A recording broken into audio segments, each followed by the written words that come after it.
So I was musing about Gary Newman this morning, about it's like this connection I had with this guy. When he like popped up on top of the pops, as people do, they pop up on top of the pops. I remember Right. seeing this guy like, what the hell is what is going on in my life? I That was was 12 years old, 1978 or something 79, like that. 79. So I'd 79. have been 12, right? It was actually the first 7-inch that I bought with my own coins, All right. right? Our Our friends friends electric. electric, yeah. And so I thought I'd go into it. I said, what if this is like a thing? You make connections with these people. It's like, oh, he's so neurologically diverse. Turns out he is. He's on the spectrum. Yeah. As Asperger's, which is now apparently Asperger's doesn't exist anymore. It's been grouped No. under the general autism Autism, I think, isn't it? spectrum. Yeah. So there you go. So then, I did like a bit of looked him up. Turns out that whole song's about a prostitute. I never knew it because he was Oh, in- he yeah. was he created the song based on his imaginary world in like 30 years time. Okay, so Right. 30 years is already passed. It was already, oh Christ, it was already like 15 years ago or whatever. Anyway, in this imaginary world, you get these people that would turn up at your doorstep offering you services. And in this instance, our friend Electric, because friend is written with apostrophe, because a friend is actually a prostitute, Huh. which I thought was really interesting. Anyway, he was talking about, in the interview, talking about it, and he said he stumbled upon a Mini Moog Model D synthesizer. Yeah. And he Know it turned up. well. He turned up in this studio, expecting to like record like a typical punk rock tune. Found this mini Moog lying around, Yeah. and just gave up on the whole recording and just rewrote the whole thing, Yep. based on this new instrument that he'd found. I thought Yep. that's really cool. That It was happened. really nice, All right. Well, and nice. on that musical bombshell, welcome to ADHDville. Our friends electric. Our friends Electric that are actually prostitutes that we didn't know until 2023, and it was all too late. Prostitutes, friends, electric friends. Hello, my name's Paul Thompson, and I was diagnosed with the combined A, D, H, and the D after 56 years of combining other letters from the alphabet like W, T, and the F. And I'm Martin West, and I was diagnosed with ADHD in 2013, which incidentally is the year that they did a survey, and the most popular password for your computer was 123456. What? Say that again, please.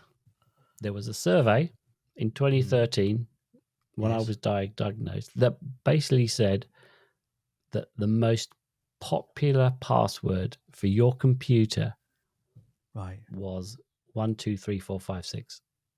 Okay. Wow. Things have changed. I know. Can you imagine how many people would be hacked if that was still the case? Right, I know. There's this joke, isn't there, where like when computers first ask for passwords, it would be, all right. Well, let me just, my password will be the word password. You just write it in, and then they say, okay, well, you have to add a number to it. All right, password 1. All right, now you have to have a capital letter. Oh, capital P, password 1. Now you have to have a symbol, capital P, password 1, exclamation mark. Right. Yeah. So I hope no one's is. Yeah. I've just password emptied 1. your bank account, by the way. Thanks for that, Martin. It's empty. Well, I've left a couple of. Why did I do that? I've left a fiver in there for you, Martin. So Oh, anyway, jeez. we're just happen to be two mates who, by coincidence or not, after 39 years of friendship, discovered that we're co-ADHDers. Hooray! Mhm. And Yay! say that this is an entertainment podcast about adult ADHD and does not substitute for individual. I always trip up there. Does not substitute for individualized advice from qualified health professionals. So don't take any advice from us. No, no, no. We're just here as No, a kind of inclusive ADHD park bench, comfy, with room for everyone, including your doppelgangers, your alter egos, your doppelgangers, and your chaperones. I said double. chaperones. Anyway, you can have two I know, doppelgangers. I know you said doppelgangers twice, which Double, was hilarious. double doppelgangers. Well, Yeah. anyway, still here. Then grab your jetpacks or any other transportation devices and let us take you to ADHDville, an imaginary town that we've created in our minds. In the We mines. like to explore different parts of ADHD. And we start off, as always, here at the town hall in the mayor's office, where we, the joint mayors of ADHD, take care Whoa. of business. And I'm just let me just check the there we go, the meeting agenda. And first on the list is how was your week?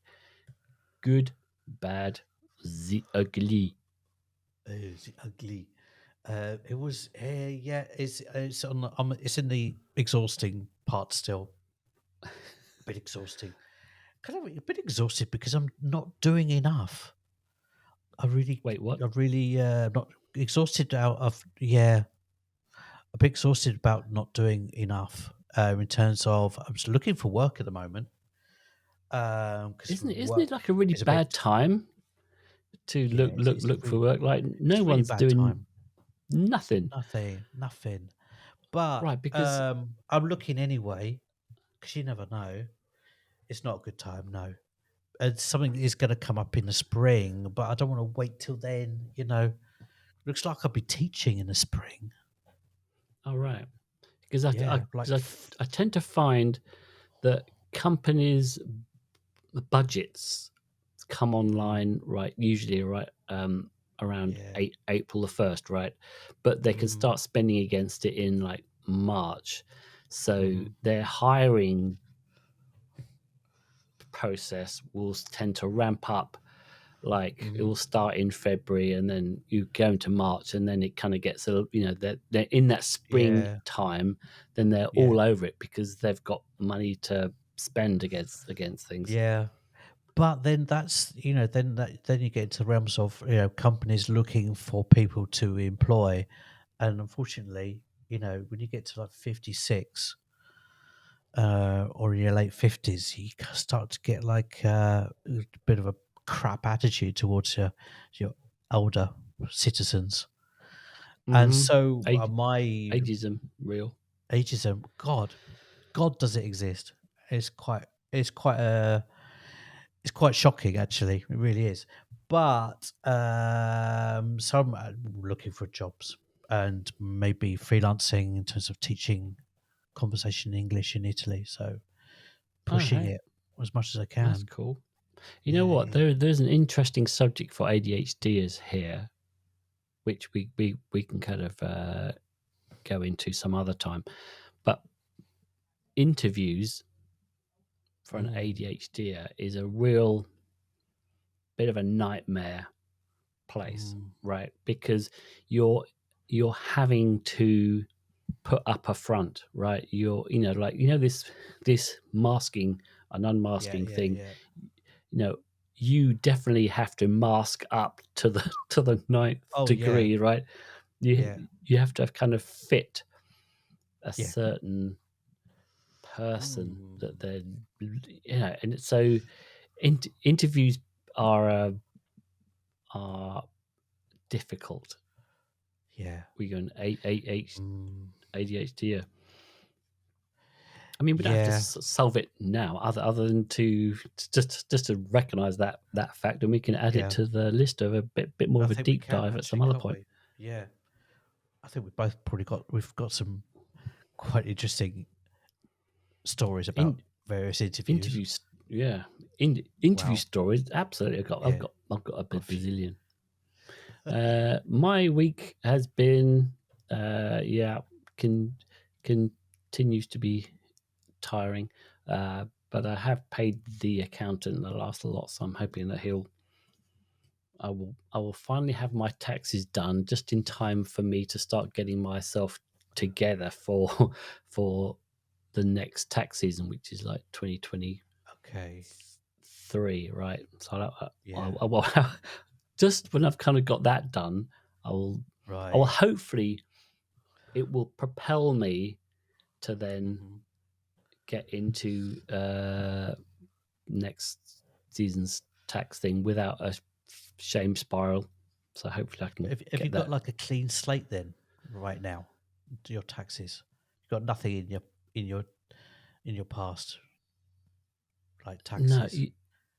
well, no, I don't. I mean, so I'm about 4 years late, right? So Okay. that's what the accountant's working on. So once the accountant's done his bit and I sign it off and then we file it, then I'll Right. find out how much I owe, which is going to be Right. like, you know, a horrendously huge amount. It's going to be like Mm. I could buy a house for kind of that Oh, kind of Jesus Christ. that Okay. kind of money. So find out how much that is, Mm. pay that.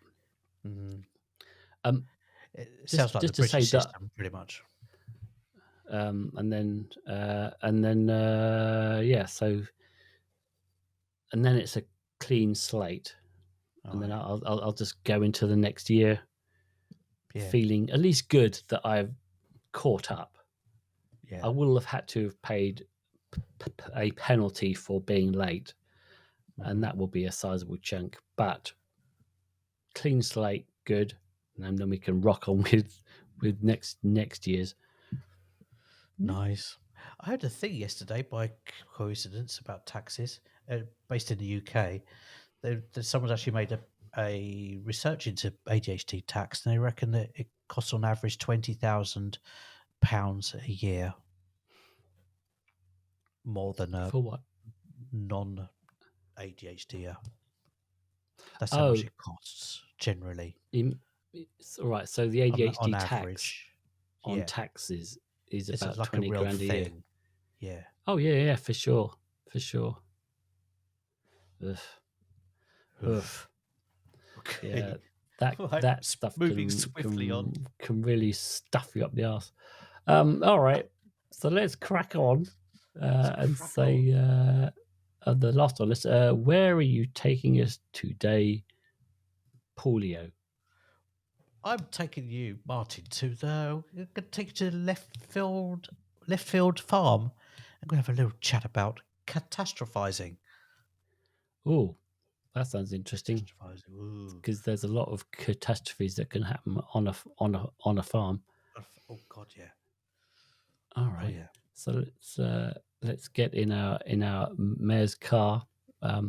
Which, by the way, I've had the carpets cleaned inside, and I've right, and I've added and it's changed the acoustics, so there's Oh, is less it? cabin sound in the car. So Oh, I think nice. All right. when you get in, Plug you'll some kind of holes as well, hear. then. Right. Sorry. You plug some holes in the Yeah, floor pan. yeah, Okay. because right. So you'll kind of hear. I think you'll hear it. You'll hear it when we drive over Okay. to the All right. farm. All right, let's All go. right.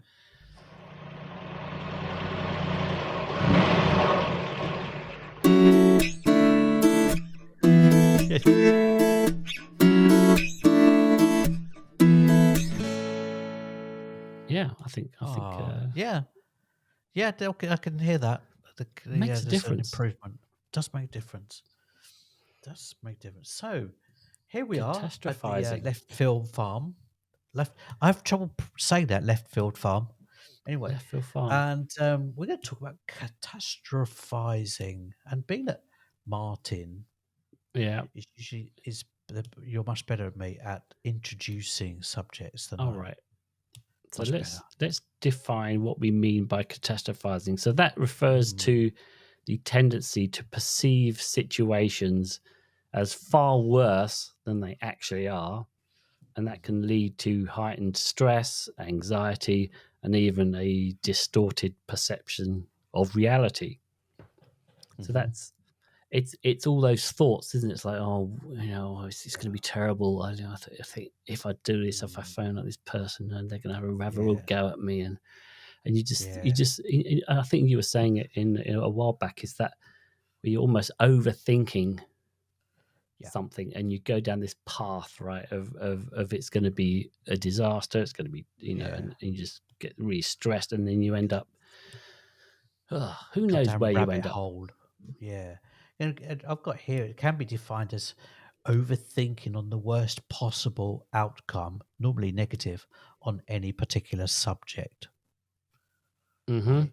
So I've got here, I mean, the classics are personal finances, tick, personal relationships, tick, and your profession, job, tick. Those are the classic, ones, but Right, it can be anything. Can be all right, kinds of because stuff. I've got this. I was trying to think of a story of me doing. So I don't, I do it occasionally, but it's not something that I do regularly. But it does run in the background of my head. So I remember having this weird conversation with my boss at the time, and he was like, "Martin, we're going to set up I was working in London at the time, and he said, Martin, we're going to set up an agency in New York, and we want you to head up the creative for it." I mean, oh, great, great, great. And I said, all right, all right. Well, I'll I'll be prepared for all the people that are gonna not like that. And he was like, "What the hell are you talking about?" I was like, Right. "Well, yeah, because I can think, right. Well, Martin's going to New York. Why isn't it me? Hmm. I'm much better than he is." And and my boss was like, "What? What are you talking about?" Wow. And Yeah. yeah, and of course, everyone was like, "Great, Martin. Yeah, going to New York, Yeah. brilliant." The I natural never got. person. It's like round I know. round peg, round hole. Right. And then the other kind of similar anecdote was I worked in Beijing in China for like almost a year. So I was in I was and then I returned back to the New York office, and I was like, and I convinced myself that everyone had kind of got on without me, that, oh, this is so much better that Martin's not here, he's been over Yeah. there in China. Yeah. He's we don't need him back here. The things have been going so much better without him.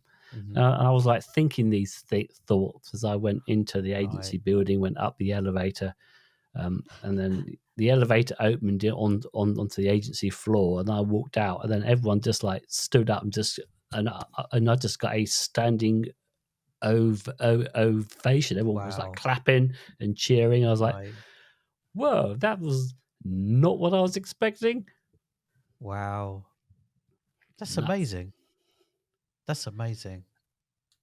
So yeah, I convinced myself that everyone was going to think that it was a bad thing. Like Yeah. you know, it was a so Yeah. good things were happening for me, but then I just went down this rabbit hole of thinking that Mm. everyone else was thinking that I was an arsehole. Other than that, I've got a couple of examples from my kind of life that I'll come to in a minute. But other than a rabbit hole, there's also an element of it that sometimes gets left out of this. Is that it's actually really really seductive for an ADHD to go down those rabbit holes. It's like Hmm. in non neu- it's like people who aren't neurologically diverse. It's the same way that for most people it's kind of quite easy to get into negative kind of trains of thoughts, quite easy to get involved in gossip because it's just seductive and it's something. is kind of however much you know it's not right and it's just not healthy at all, you kind of get drawn into it like a comfort blanket, you Right. know. And I'm just wondering whether whether there's anything in the idea that, like, so the catastrophizing thing comes from a basic primal instinct, right? Which is, you're the hunter gatherer, stone man, stone age man, rather, and you're thinking, right, well, what's round that corner? What's over that hill? On the Mhm. one hand, you're curious, but on the other hand, it's like, well, what if there's a saber-toothed tiger? What Yeah, if there's yeah. another enemy around there? What's this? Mhm. So you kind of like, Yeah. there's a comfort in Mm. in trying to kind of like into being prepared for the future, right? Yeah. And I wonder if it's almost like, well, what's the worst thing I can think of, Mhm. and I can Yeah. find comfort in the at least I've Mm. thought what it could be, Mhm. and perhaps I can be Well, prepared for it. we did a couple of weeks ago. We did a podcast on how often ADHD is great in difficult circumstances. You know, Yeah. maybe this is an overlap here. You know that we're good at it because we've already experienced it in our minds of all the All ways right. it could go wrong. Right? We've already Yeah. played it out. We've already done the Yeah. dress rehearsal in our minds. Yeah. Yeah. No, and we get a lot of dopamine when something has gone wrong, and you're like running Yeah, around like a mad person doing feats of superhuman strength to kind of fix yeah, things. yeah. Because my kind of my story, I thought to kind of share was that I know we've discussed this in the past, Martin. I once went to see my psychologist, and I said to her, I sat down, and she said, looked at me, and she said, "Oh, Paul, what's wrong? What's up?" And I was just a mess. And I said, "I'm really scared that I'm going to end up living under a bridge." Hmm.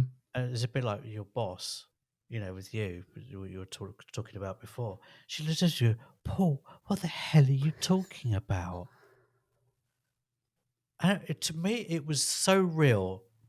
It felt really real because it probably, for about a week or so, I was playing with that prospect in my mind, the what if Yeah.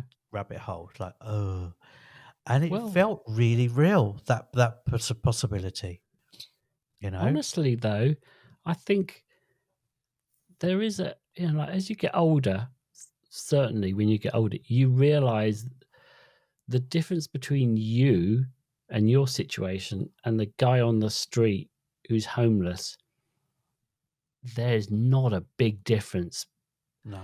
in, like, it can only like, and in that, uh, it only takes a couple of things to go wrong, Mhm. right? And Mhm. and you can see how you can end up there. Mhm. And I think from an ADHD mind is very aware of Mhm. your shortcomings, right? It's like, okay, Mm. well, you don't pay this, you don't pay that, then you end up Right. having everyone loads of money, and then you have to sell stuff, and then and you've pissed off Mm. everyone, and you end up on the Mm. streets. Like, you can see Yeah. how you can get there, Well, and then you especially obsess. now, if you talk to emergency services in the UK at the moment, especially in built up areas, the amount of especially men of our age has gone up enormously, and so circumstances are becoming more and more difficult the last 3 to 4 years. So there's definitely that. There's an element of it though that I sometimes I just wonder. I'm always incredulous about my general just imagination. You Hmm. know, sometimes I can, get things pop into my head. It just don't make any sense at all. There's a part of me just likes playing with it. You know, All right. with those So kind what? of scenarios. What if? Oh, what if this happened? What if that happens? Then Yeah, you kind of like just go yeah, down that thought train. yeah. So in my mind, I would describe it as like a playground. You know, there's all kinds of stuff goes on in there. Right. Tons of stuff. I go on so many tangents and off here and off there and off everywhere. Right. But yeah, even if this what I say to my psychologist felt really real at the time. I've like Mm. money was like, money was not good. Job was not going well. Yeah, yeah, I think as you get and older, yeah. yeah, and my No, go son on. was just about to come and live with me as well. And so there's like the, I think taking on that responsibilities, was starting to feel weigh on me a bit. Yeah, because like you get to a point, right, where these safety nets around you become less and less, right? So Mm, from for a whole bunch of your life, your parents say either safety net, right, when you're young, you're a kid. So if something goes wrong, they can help you out and sort you out. But as but when your parents either kind of they either die or they themselves don't really have much resources mhm, anymore, so they can't help you as much, so you end up mhm. like feeling like you're really exposed out there, right? And Right, especially if you've got exactly. kids, Yeah, you're supposed to be the one that yeah, is their safety yeah, blanket, right? And then they can come round and you've yeah, got a roof over your head and you can feed them and mhm, all that yeah. stuff, so that kind of starts It to did weigh on you. coincide. Yeah, it did coincide with that particular moment in my life. And then, of course, you applied the minimum amount of logic to it. It just didn't make any sense whatsoever. No, but I mean, like it, right? I mean that, but yeah, that's where the catastrophizing, kind of hurts you, right? Is because you are going down that thought process, and it does cause you anxiety, Hmm. um, and that does have a real effect. Hmm. All that stress. Yeah, yeah. You know, But but then I got to a point when I got just really tired of doing that. I really got to a point of exhaustion of being that way. hmm. At that I'm talking about when was it? 7 or 8 years ago now. I got really exhausted of being that way, until that the age that I was at that point. I would have been what, 49, 50 at that point. I was exhausted living that way, being that way. Yeah. And I decided to get better at filtering my thoughts. There was a definite point in my life I thought, okay, I need to get better at filtering my thoughts. Right. So that Um, you're kind of recognizing that you're that they're that the catastrophizing is intruding in your life to a point yeah, where it's just it's kind of spoils the fun, if you like. yeah, because it's not just they're not just thoughts either. There is a physiological effect in the end. You got the kind of classic, knot in your stomach.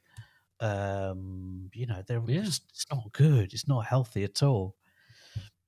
So I started to get better at deciding, okay, because my worst point with this kind of catastrophizing was early in the morning, just before I got up.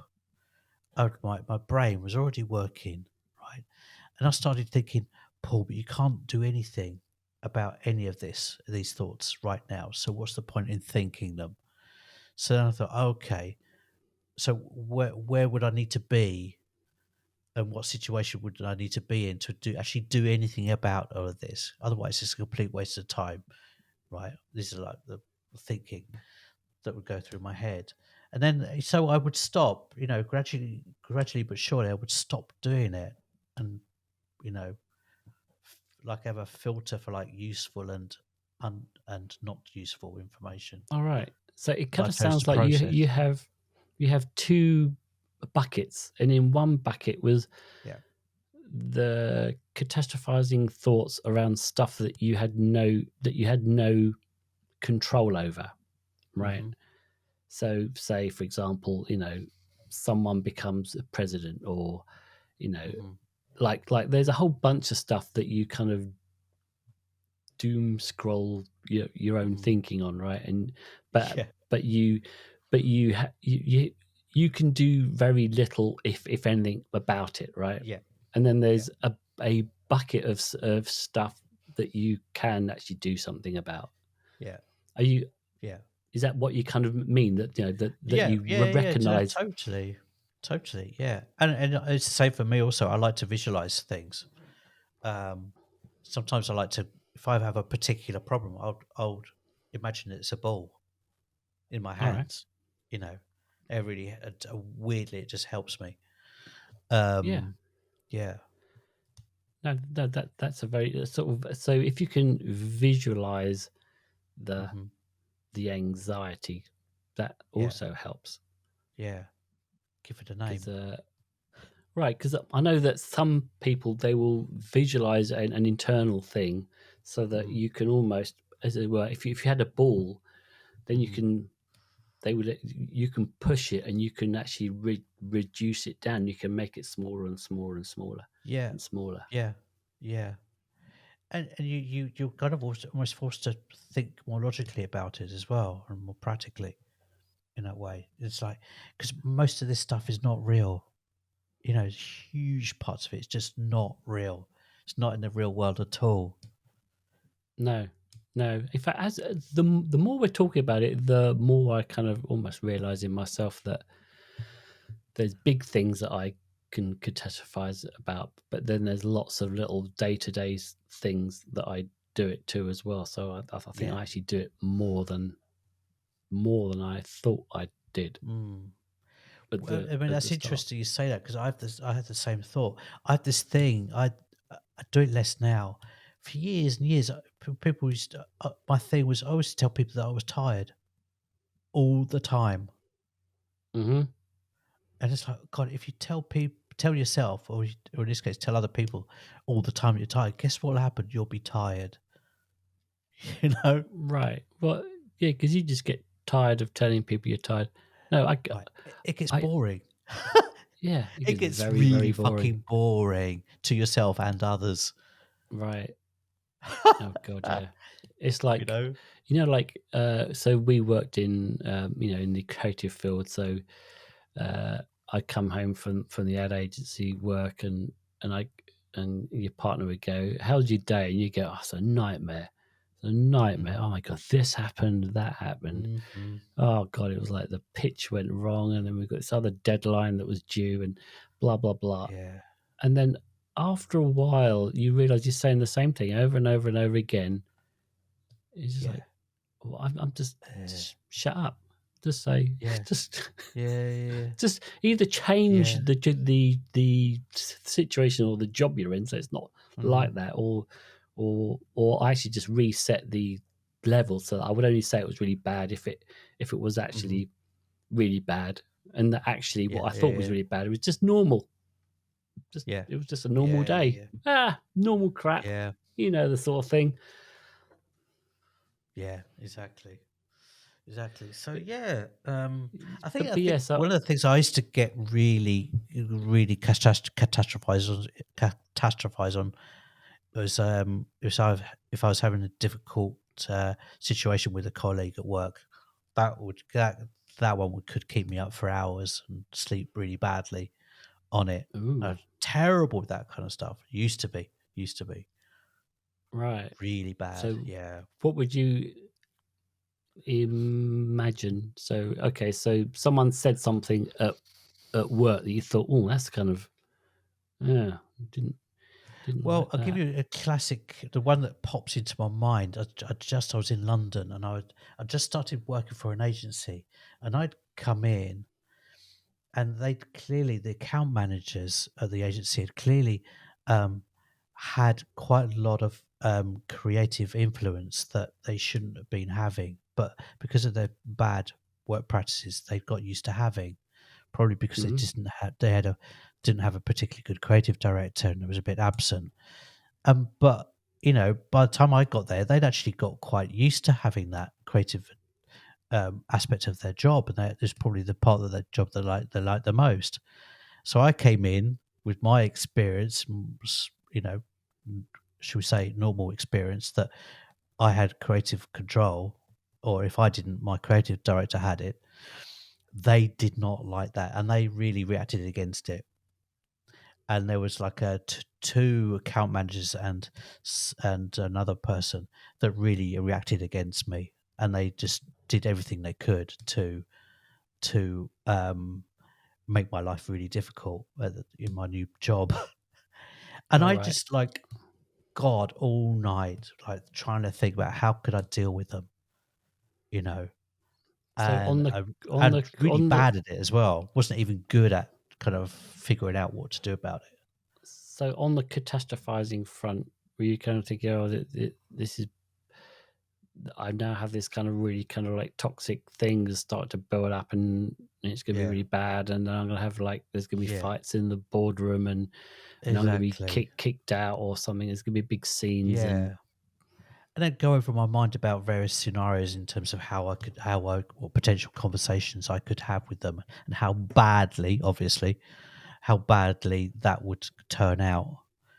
yeah, Um, and really, unfortunately, never really having the kind of the kind of healthier thinking that I should have been doing. Is like, okay, Paul, what can you do about it? Well, almost then, not a great deal.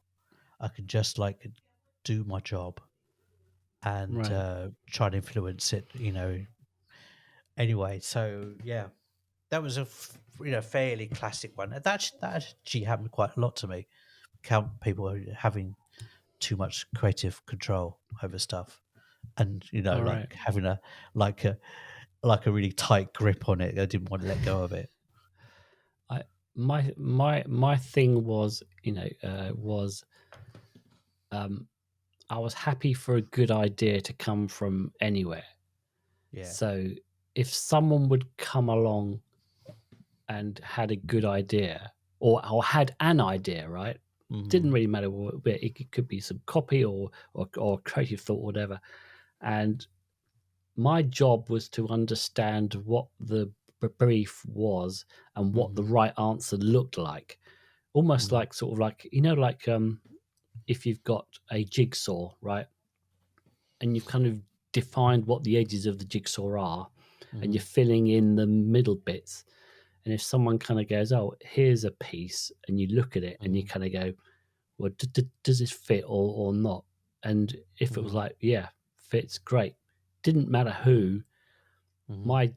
My only job Right. No, yeah, was to totally. fill this thing. And sometimes a an account person would I found anyway, if they understood the client really Hmm. well, Hmm. they knew what they would buy or Hmm. what ideas they're interested or not. Hmm. And sometimes they would almost fill the jigsaw out them themselves. They Yeah. would Yeah. go, right, well, Totally. Yeah. Yeah. this is what I think it is, and as long as I understand what the brief was and I knew what Hmm. the picture should look like on my jigsaw, and Yeah. if they're giving me the right picture, I'm like, brilliant, all right, my job's Yeah. done. Yeah. Yeah. Yeah. Let, Yeah. Yeah. let's do this thing that you just said. Yeah, yeah, exactly. Yeah, I mean, totally agree with that. But yeah, in this particular instance, they were just like Hmm. not keen on giving up. Oh yeah, They become like a pseudo creative directors, and it's like, yeah, they weren't going to yeah, let it go no, easily. right. So yeah, workplace catastrophizing is particularly bad because your salary, your the money coming in is kind of dependent Mm. on this thing by and large, Yeah. Yeah. and by extension, it's your mortgage or your kids or Yeah. whatever it is, Mm. kind of hangs on it. So s- I Yeah. I do. I mean, like if it, yeah, it's it can, Think yeah. what So it, what's it just come makes to things mind. more amplified, right? Yeah. Yeah. Yeah. What came to mind has come to mind now is that when I joined this agency that I was talking about, the creative director was really talking up my expertise and my skills and everything. So I was already on a bad foot with them. It's Oof. like, yeah. So who's this kid that the creative director seems to just love and adore? Is really excited about.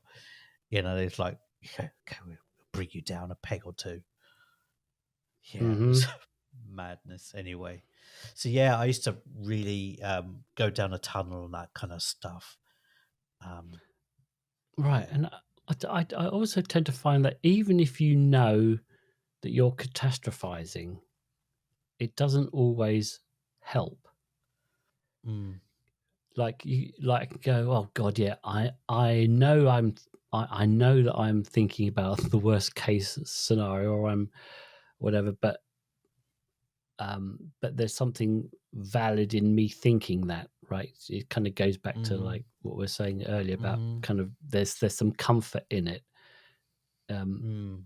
so Yeah. it's not that easy to let go Right. of the Yeah. catastrophizing. Yeah. I mean, I So, used to. I can think back and remember myself, stopping, getting, halfway down the rabbit hole and stopping myself and thinking, Paul, what the hell are you doing? You should be sleeping. You know, rest on it. Wake up in the morning and more rested and stuff. And it was still 2 minutes later, not even a minute later, I'd be down that same rabbit hole again. mhm, You know, yeah. And yeah, I didn't have the skills at that point in my life, but God, did I waste a lot of energy doing that crap? right. Because you look back and you kind of go, well, none of that stuff happened. Yeah, Like I spent so much energy worrying about it that when yeah, it happened, it wasn't what I thought it was going to be, and mm, it you know 9 times out of 10, mm, it's or even 99 times out of 100, it's nowhere near as bad as you thought it was going to be. yeah. But Uh, we one of the first podcasts we did was about we're like kind of looking back on our past lives, and mhm, what if we'd been diagnosed earlier. My God, I could have saved myself so much crap. Just like, okay, Paul, what's happening? Well, I'm talking about 25 years ago, more than. Well, I could have just saved myself so much grief mhm, had I yeah, been diagnosed and think, okay, Paul, so what you do now? Oh, you're rabbit holing. Okay. So what are we going to do about that? You know? yep. Actually, I mean, and that Yeah. neatly kind of takes us to like the kind of how to stop part, and we've already kind of talked a little bit about how to stop. Uh, Mm, that kind of what if thought, right? Uh, I think you've said this previously, which is when you're catastrophizing, you can also think, well, what if that doesn't happen? What mm. if I'm wrong? What if Yeah. all of these doom scenarios that I'm coming It's up with, complete and what if utter I'm wrong? nonsense. Yeah. What if it's Yeah. nonsense? Yeah. And just to kind of try and break you out of that doom scrolling Mm, thing. And I will add on to that the thought that even if the bad thing happens, what if it turns out to be a good thing in the long run? Right. So, and the idea there is that you, you can't really tell whether something is good or bad because you don't know Mhm. what the outcome is going to be. Mhm. Mhm. Like you can look at, so there's this Taoist story that I won't kind of go into, but I'll just hack it apart and just do it quickly, which is two guys, they're talking to each other over the garden fence, and one guy says, "Oh, my son, he's going off to fight in this war." And he goes, "Oh, that's bad. That's bad news." Um, and then next time they talk, he's broken his the son has broken his leg. And he goes, "Oh, well, Mhm. that's bad news." Next time they talk, oh, the fact that he broke his leg meant he didn't fight in this particular battle, and they were all Mhm. killed in that battle, and he lived. Mhm. Oh, Mhm. so the broken leg was a good thing then, Mhm. you know. So Yeah. every, I mean, how many times have you looked back on a thing that you've been avoiding, like a bad catastrophe or something, or leave or Mhm. getting fired or whatever it is, and you get, and then the Mhm. bad thing happens. Then you look back and you kind of go, "Well, I'm glad that happened because Yeah. I actually went on and did something better." Mhm. Yeah. So, Yeah. Yeah. so in that way, there's this Taoist thought, which is like there is no such thing as good or bad news. There's just news, Yeah. and Yeah. that's it. Mhm. Yeah. And in the end, they're usually when the stuff that we're talking about, 20 odd years ago, it's just utter nonsense now. You think, what the hell? Why was I getting so hung up about on something? It's just now you're just like, you'd think, you know, it's just shrug your shoulders at pretty Hmm. much, you know. Knowing what we know now, it's like, for the 90% of the cases, it's we get hang-ups about really nothing at all. They're nowhere near as bad as we think they are. No. Although what is bad is the sound of my mic. I think I might have to just quickly turn off my mic and turn it back on again. Boom, and we're back in the There we room go. after technical So, hitches. mhm. You So know, I only have, yeah, go on. go for it. Yeah, what I was just about to say was that usually, in this rabbit hole state, of catastrophizing, usually logic and rationality are really, really kind of like concepts that are so distant in that moment. Hmm. So anything you can do, probably, I think, to kind of like, even if you have to write it down somewhere in a prominent place near where you kind of, in my case, is in bed, before I kind of got up in the morning, just remind yourself, okay, where's the logic? Where's the rationality in this discussion you have? Anything that pulls you back Hmm. to, you know, avoiding this thing which is, in the end of the day, is always an unhealthy thing. It's never a good thing. Right. I find that I've seen that one good thing is to go and do some exercise or do something Hmm. physical, Yeah. to kind of like Mm. get your brain Right. out of that spiral Yeah. and I had doing once something one else. guy, he said he used to brush his teeth to stop him going down the spiral. All right. Something so really simple. Yeah, he said go and brush his teeth, and it would totally stop. Finished. It was over, Hmm. and avoid dental costs, I guess, at the same time. Win-win. Win-win. All right. Alrighty. All right. Well, let's. All right. Have we got anything else to add, or should I we? think well, there's a wrap, isn't it? I think we can just get back into the mayor's car Mm. and head So over I to guess the. conclusion is make logic your friend. logic, rationality. Make them friends. Right. Use your good filter. Use your good filter. The useful stuff. Put the crap stuff in the bucket where it deserves, in the crap Right. bucket. Yeah. No, I think that there is something to kind of like putting it into two buckets. Is it something that you can do anything about? Yeah. Or is it something that you can do something about? Yeah. And Or at is it least that even will, something real? Is it even something real? well, because it, well, to be honest, it isn't real and until it actually happens, is it? Because Yeah. you're thinking of future scenarios, so Right. it will all be unreal. Yeah. And chances are, as we're saying, it isn't real. Yeah. And even if it does It- happen, you know, Yeah. Be what's the okay worst? anyway. Yeah, Yeah, that's a you know, good one. is That's a good one. is it What's it the going to worst that kill can you? happen? Yeah.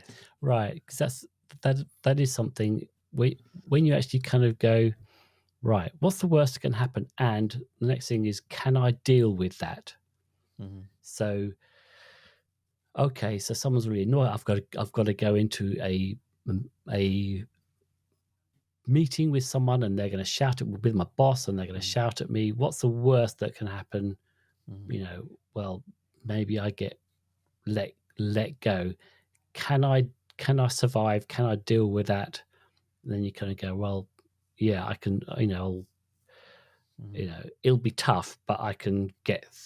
But I'll get through this, and I'll find something else. And you go, okay, right. Well, if I can deal with the worst, then I'll be okay.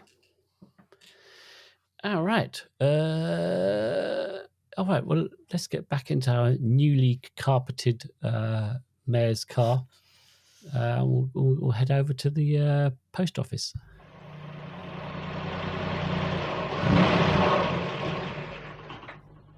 Ooh, that's sounding so Lovely. gorgeous. That sounds so good. So, we're at the post office. So, your feedback is really vital to us. It says here, and we will read all of your comments, and we might even read them out loud on our podcast. So, all feedback more than welcome, please. And I did have some feedback, which was we both look way too similar, and we even sound way too similar, and having trouble picking us apart. Really? Yeah. Oh, that's bizarre. That's freaky. I mean, I can tell, obviously, but I think if you don't have an if you're like American, for example, English accents can sound very similar. Right. Not so tuned into the subtle differences. Maybe I could buy a filter to put my voice through, just to set us apart, and then we're different colour. We're both in grey today. It's not helping. Not helping anyone. Right. Feeling bad about that. All right. No worries. Let's just. I think we can just quickly jump back in the car again for a very quick scoot over to the up the stairs to the town hall, back into the office, back behind our vast desks, which comes with the array of rubber stamps. Oh yeah, no, yeah. I mean, it's a beautiful wooden office. Anyway, wooden paneling. This is a point where I say ADHDville is delivered fresh every Tuesday to all purveyors of fine podcasts. Please subscribe to the pod and rate us most wonderful. And please feel free to correspond at will with any comments, good or bad. We'll take it all. But wait, there's more. If you wish to see our beautiful, beautiful faces, then sally forth to the YouTubes. And if you feel so inclined, Sally Fields, fine actress. Yeah. You can also pick up a quill and email us at ADHDville@gmail.com. But that's it. That's it. Okay. All right. Well, let me hit the outro button. There we go. So this just leaves us to dance our way out and say thanks for being here. Check our show notes for any links. Visit us on YouTube, Facebook, Instagram, or TikTok. But in the meantime, be fucking kind to yourself. And just say from my side, know thyself, son of the hounds. Come hither and get flesh. Oh. There, says the mayor. That's that.